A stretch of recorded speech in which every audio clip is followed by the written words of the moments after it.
Surprising absolutely no one, the Senate Armed Services Committee today voted to confirm General David Petraeus as the new top commander in Afghanistan. General Petraeus now needs approval from the full U.S. Senate and from NATO, both of which are expected to grant it within days, if not sooner. The new commander should be in Afghanistan by the end of the week. Also surprising no one today, the man who will be the new top military commander in the Afghanistan war steadfastly refused any suggestion that he disagreed with the White House at all about what to do in Afghanistan, to the point of even using some of the president's exact words to describe how and when U.S. troops will leave. It is important to note the president's reminder in recent days that July 2011 will mark the beginning of a process, not the date when the U.S. heads for the exits and turns out the lights. Turning out the lights might not be the best metaphor, considering a lot of Afghans only get a couple of hours of electricity a day, but point taken. The war strategy is not changing. The deadline for leaving is as squishy and contested as ever. What's new is that the Rolling Stone Michael Hastings experience that led to the quick departure and retirement of General Stanley McChrystal is bringing to the fore the weaknesses in the strategy that the president and General Petraeus are sticking to. Take, for example, the issue of the training of Afghan troops and police. We're not supposed to be defeating the Afghan military. You'll recall, we're supposed to be standing them up, recruiting and arming and training them so they can handle their own country's security needs without us.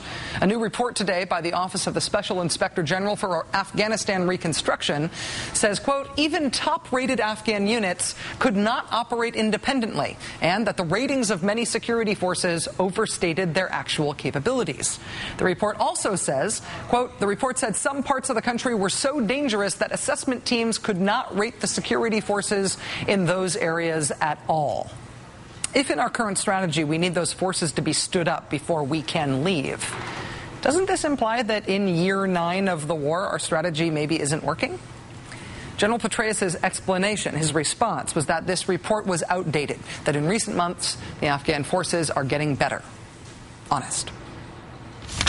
I recognize that enduring success in Afghanistan will require the development of Afghan national security forces in sufficient numbers and sufficient quality. Our efforts in this important area have been overhauled in the past year, and those efforts are now broadly on track.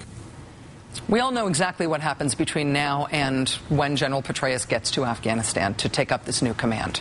There will be no daylight between him and the administration on policy. There will be no surprises. What we don't know is what happens once General Petraeus gets there. Does he change the rules of engagement for the troops? Does he have some magic bullet for standing up Afghan capacity, since that's a thing that can't really be done with bullets? Does he know something that no one else does about why the Taliban might ever consider a negotiated political settlement to this conflict, which everyone keeps saying is the only way we really can leave? Joining us now is Noah Shachtman, editor of Wired.com's Danger Room and a fellow at the Brookings Institution. He spent about a month in Afghanistan last September. Noah, thanks very much for being here. Thanks for having me.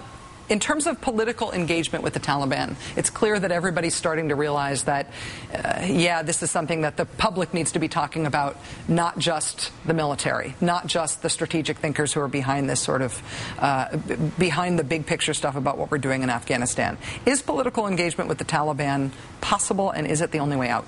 Well, first of all, there's not the Taliban, right? There's actually lots of different Talibans. There's a whole bunch of different insurgent groups. Some are kind of just local rebellions against, what they see as foreigners, and some are more hardcore Islamic types. There's all kinds of competing interests there. So I think there's probably going to be an opportunity to pick off small groups here and there. But Petraeus has been pretty clear that this isn't going to start with a negotiation. It's going to start with, as he put it, hammering them, and then we'll have a little negotiation, or maybe both at the same time. If there is a big new uptick in as they say, if there's a big new uptick in contact, if there is a lot more fighting, obviously there was a big offensive today on the border, on the Afghan-Pakistan border. We're expecting some sort of initiative in Kandahar, although we don't know exactly how kinetic it's going to be in military terms. If there's a lot more fighting, does that in any case run the risk of making a political settlement less likely?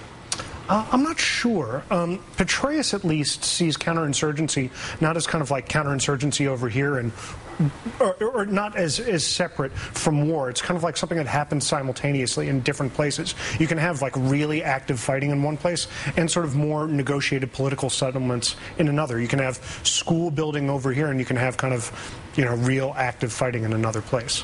On the issue of the engagement rules, rules by which U.S. troops are allowed to shoot, call in air support, and those sorts of things, one of the things that Hastings highlighted in his article for Rolling Stone was troops' dissatisfaction with feeling like they can't defend themselves, that they are not able to finish firefights, that they're not able to adequately keep themselves safe once firefights start. Do you think that those rules are likely to change, and how important will that be? Well, Petraeus said today in his hearing that he'd reconsider at least some of the applications of the rules.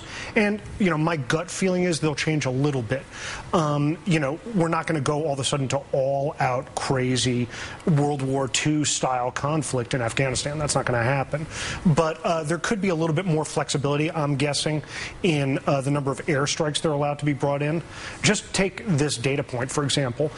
In Iraq, once Petraeus took over, sorties with munitions dropped, airstrikes, went from 229 in 2006 to over 1,400 when he was taking over in Iraq. So it's not like David Petraeus, counterinsurgency master, is opposed to having stuff getting blown up. Quite the contrary.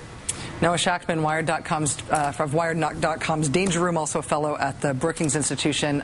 Thanks. I feel like the national conversation on Afghanistan is restarting in a sort of intense way, and I look forward to having more of this conversation with you. Thanks, Noah. Thanks, Rachel. Appreciate it.